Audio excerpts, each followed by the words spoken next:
شاری پزیشکی فاروق مایی شانازیەکی گەورەیە کە ماوەی 10 ساڵی تەواوە نەخۆشخانەکەمان شاری پزیشکی فاروق بۆتە سیمبولێکی گەشاوەی شاری سلێمانی و جێگەی ئومێدی نەخۆش لە سەر تاسەری هەرێم و عێراق کە لە بارودۆخێکی دژواردا ژیان دەکەن. بەڵام بە باوەڕ و متمانەیەکی پۆڵاینەوە دەستمان پێکرد بە ئامانجی پێشکەشکردنی چاودێری و خزمەتگوزاری تەندروستی بێوێنە.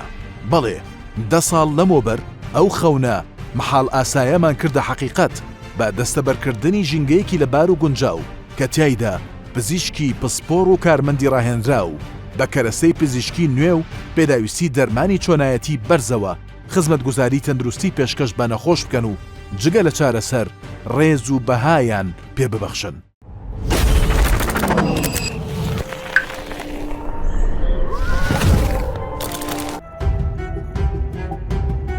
شاری پزیشکی فاروق لەلایەن فاروقی مەلا مستەفاوە لە شاری سلێمانی لە هەرێمی کوردستانی عێراق بنیادنراوە. باشترین خزمەتگوزاری پزیشکی لە ژینگەیەکی هێمندا دەستەبەر دەکات. 10 ساڵ تێپەڕی بەسەر دامەزراندن و کەوتنەکاری نەخۆشخانەکەمان کە بە شاری پزیشکی فاروق ناونراوە. من لە خەو خەیاڵێکی پێشوە و لە تەمەنێکی زۆر زووی ژیانمە هەرکە نەخۆشی زۆرە مەدی بە تایبەتی بیرمێکە باوکم نەخۆش دەکەوت ماوەیەکی زۆر بیرم لەوە کردەوە و لام دیار بوو کە نەخۆشخانەیەکی پێشکەوتوو زۆر گرنگە بۆ وڵاتی ئێمە و بۆ خزمەتی گەلەکەمان کە لەم بارەیەوانەیە پێشکەوتوو نەبوون. بە تایبەتی من کە لە مانگی 1970 گەیشتمە لەندەن لەبەر ئەوە بۆ ئەمەلیاتی بایپاس ئەمەلیاتی دڵ لەبەر ئەوەی لێرە ئەم ئەمەلیاتە نەبوو لە سلێمانی و لە کوردستانانە ئەکرا و شوێنێکی زۆر پێشکەوتوش کە بێ لە ئەوروپا بوو بە شەڕەشەقێکی زۆر گەیشتمە ئەوێ و لەوێ ئەو ئەمەلیاتەم کرد. ئەوە پاڵی پێوەنام زیاتر بیر لەوە بکەمەوە ئەگەر سەرمایەیەکی باشم دەستکەوێت لە ئیشوکارەکانی خۆمە یەکەم هەنگاو کە بینێم بیناکردن و بەرەو پێشبردننی نەخۆشخانەیە کە لە ڕادەیەکی بەرزابێ لەبەرەوە هەر لە دیزاینێوانێ هەتاوەکو تاوەبوونی من خۆم لەگەڵ ئەو تیمانەی کە ئیشیان ئەکرد لە ئەم نەخۆشخانەیە هەموو کاتەکانم یا زۆربەی کاتم بەوە بەسوانێ. نەخۆشخانەکەمان جێگای خۆی گرت و بە شێوەیەکی زۆر باش نەخۆشی زۆر هەر لە سلێمانی و کوردستانەوە نا بەڵکو لە بەغدا کە پایتەختی عێراقە و لە شارەکانی ناوەڕاستی عێراق و خواروی عێراق خەڵکێکی زۆر هێن بۆ ئەم نەخۆشخانەیە. جۆری ئەو نەخۆشخانەیە کە هێن هەموو جۆرێکی تایە. ئەمەلیاتی زۆر گەورەی مێشک و فەقەرات و دڵ و هەموو بابەتەکانی کاکرێ و ئێستاش خەریکی ئەوەین کە لە ماوەیەکی زۆر نزیکا دەست دەکەین بە کارکردن بۆ گۆڕینی جگەر هەروەها خەریکی پلاندانانین بە پەلە کە ئەو ئامێرانەی بۆ تەشخیصکردن و بۆ عیلاجکردن بۆ نەخۆشی سەرەتان بێنینە ئەم نەخۆشخانەیەوانەیە و بتوانین خزمەتێکی زیاتری گەلەکەمان بکەین. من ئاواتم هەیە و بوومە هەموو کاتێک کە ئیشێگەکەم قازانجی زۆربەی خەڵکی تیاابێ قازانجی گەلەکەمان و لە شارەکەمانەوە کە دەست پێەکە بۆ هەموو شارەکانی کەی وڵاتەکە و هەنگاویش بنین هەتا بۆ وڵاتانی کە پێشکەوتون لە دەور و پشتمان دوانەکەوین بەڵکو هەوڵین پێشتریش بکەوین. شاری پزیشکی فاروق زیاتر لە 150 پزیشکی بە ئەزمون و خاوەن بڕوانامەی بەرزی جیهانی تێدایە لە هەموو بوارە جیاوازەکانی گشتی و هەناوی و نەشتەرگەریە جیاوازەکانەوە کە شەو و ڕۆژ بەو پەڕی دڵسۆزی و پیشەییەوە کە ئامادەی پێشکەشکردنی خزمەتگوزاری تەندروستین.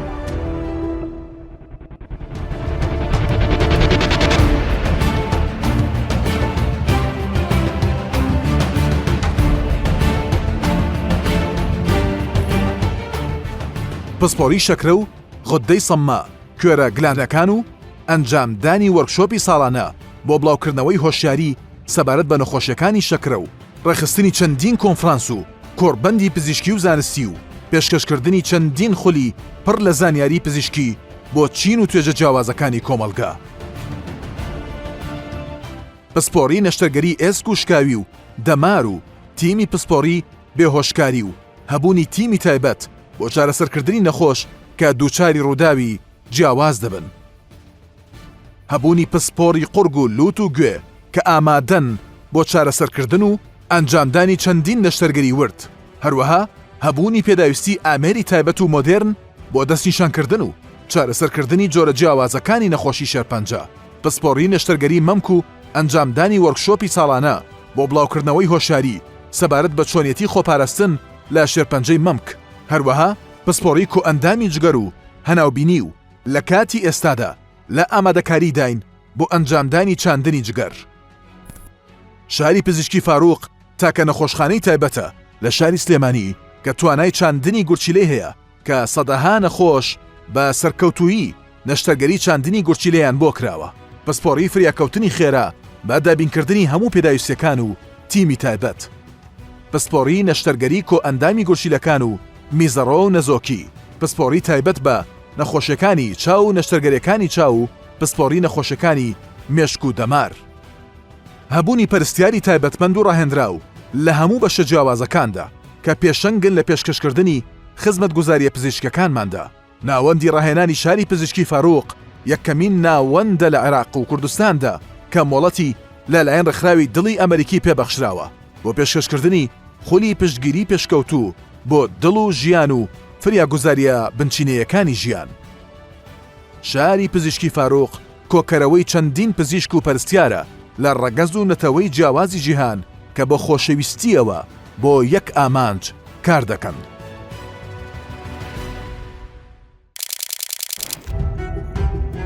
ئەم پرۆژە مەزنە لە یەکەم بەردی بناغەوە سەرجەم ئەندازیارانی نەخشەکێشان و ڕێکخەران بەرزترین پێوانە و کواڵیتیان بەکارهێنا لە داڕشتن و بنیادنانیدا. لەوانەش سیستمێکی پێشکەوتووی پاکشکردنەوەی دژە میکرۆبی تێدایە کە لە عێراقدا وێنەی نییە. هەروەها شوێنی نیشتنەوەی هەلیکۆپتەری هەیە بۆ گواستنەوەی نەخۆش لە حاڵەتە کتوپڕ و هەستیارەکاندا لە هەموو شارەکانی عێراقدا.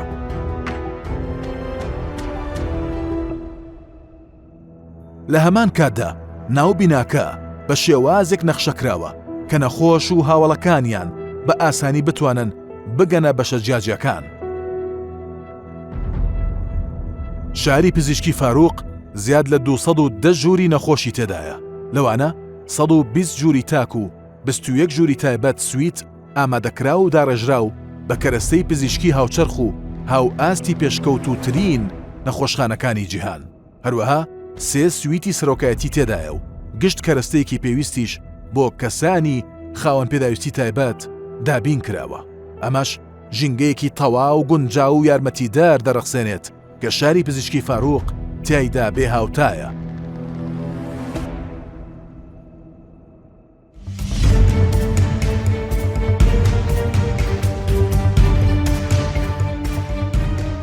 هۆڵی نەشتەرگەریەکانی شاری پزیشکی فاروق بە نوێترین و پێشکەوتوترین تەکنۆلۆژیای پزیشکی ئامادەکراوە. کارمەندی خاوەن ئەزمون و پسپۆڕی تایبەت و ڕاهێنرا و کاری تێدا دەکەن.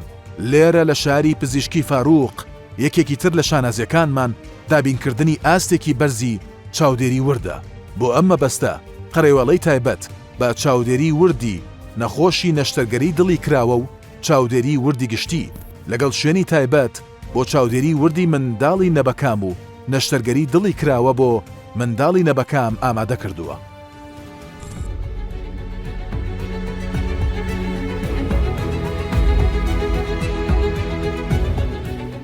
یەکێک لە تایبەتمەندیەکانی دیکەی شاری پزیشکی فاروق بەکارهێنانی سیستمی پێکسزی جیهانی بۆ پێدانی دەرمان بە چارەخواز بە شێوەیەکی سەلامەت.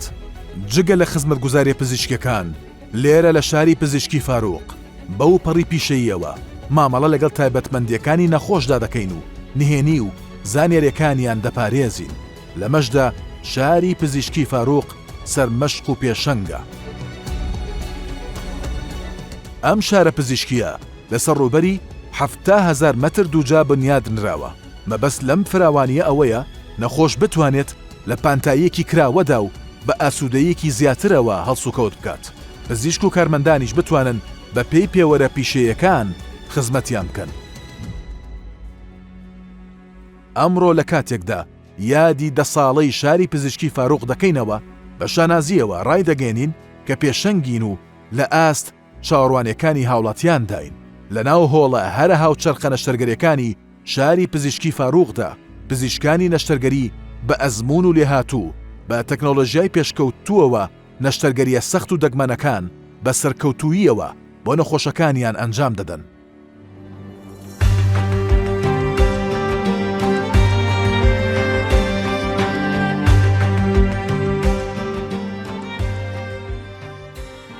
لەم شاری پزیشکیی فاروقدا ئەو ئاستە نایابەی کە نەشتەرگەریەکانمانی پێ ناسراوەتەوە دەرەنجامی پابەندبوونمانە بەڕزگارکردنی ژیان و گێڕانەوەی تەندروستی و ئامانجە خوازراوەکانە بۆ نەخۆش و چارەخوازەکانمان. لە ڕێکارە ئالۆزەکانی وەک قەستەرەی مێشک و نەشتەرگەری دڵی کراوە بە کەمترین کردنەوە و بەکارهێنانی ئامێری ڕێبەری مێشک و دەمار نیۆرۆ ناڤیگەیتەر تا دەستێوەردانە پێشکەوتووەکانی دڵ. تیمە نەشتەرگەرە لێهاتووەکانمان پابەندن بە پێشکەشکردنی باشترین خزمەتگوزاری تەندروستیەوە. بەدڵنیاییەوە شاری پزیشکی فاروق پێشەنگی بواری نەشتەرگەریە لە عێراق و هەرێمی کوردستاندا و ئەو نەشتەرگەریانەی لێرە ئەنجام دەدرێن و ئەنجامە سەرکەوتووەکانیان ڕۆژانە ڕاست و دروستی دروشمەکەمان دەسەلمێننەوە کە شاری پزیشکی فاروق بە حەقیقەت شاری چاودێری تەندروستی بێ وێنەیە.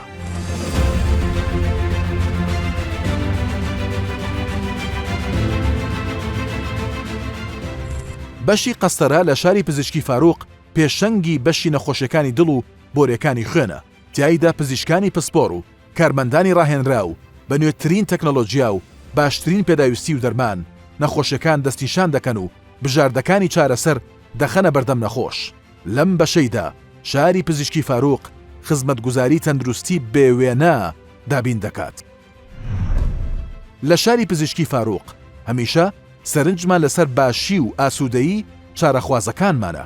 هەوڵ دەدەین چاودێری تایبەت پێشکەش بکەین کە نەک تەنها پەیوەندی بە پێویستیە پزیشکەکانیانەوە هەبێت، بەڵکو تەندروستی دەرونی و ڕۆحیشیان بۆ فەرەهەم بکات. شاری پزیشکی فاروق لە ڕوانگەی ئەو باوەڕەوە کار دەکات کە پەرستاری تەنها بریتی نییە لە بەڕێوەبردننی دەرمان یاخود ئەنجامدانی ڕێکارەکان، بەڵکو دروستکردنی پەیوەندیەکی مانادارە لەگەڵ نەخۆش و پێشکەشکردنی ئەو پشگیریە دەرونیەیە کە بۆ چاکبوونەوە پێویستیانە. لێرە چاودێریکردن تەنها تەندروستی جەستەیی ناگرێتەوە، بەڵکو ئاسوودەیی سۆزداری و ڕۆحی بە چارەخوازەکانمان دەبەخشین. ئێمە لە شاری پزیشکی فاروق ئەو ڕاستیە دەزانین کە هەموو چرکە ساتێک گرنگی خۆی هەیە و خۆمان لە پێشبڕکەیەکی مسۆگەردا دەبینین لەگەڵ زەمەندا. گرنگترین خاڵی بەهێزیشمان یەکگرتوویی و ئەقلی پێکەوەییە. چاومان لە زەردەخەنەی هاونیشتیمانەکانمانە، نەک لە قازانج و دەستکەوتی مادی.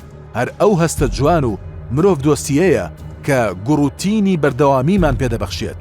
بەو ئامانجەی کە تاریکایی لە گۆشە و قوشبنەکانی نەخۆشی و نائومێدیدا ڕابماڵین. ئێمە لە کاتێکدا بیر لە شانازی و دەستکەوتی معنەوی 10 ساڵ ڕەنج و تێکۆشان دەکەینەوە. باوەڕمان بە دیدگا و ئامانجەکانمان لە هەموو کاتێک پتەوترە. شێلگیرانە هەنگاو دەنین بەرەو سبەینەیەکی پرشنگدارتر و ئاسوودەتر. هیوادار و دڵنیاشین کە لە دابینکردنی چاودێری تەندروستیدا هەمیشە بێوێنە و پێشەنگ بین و دەبین.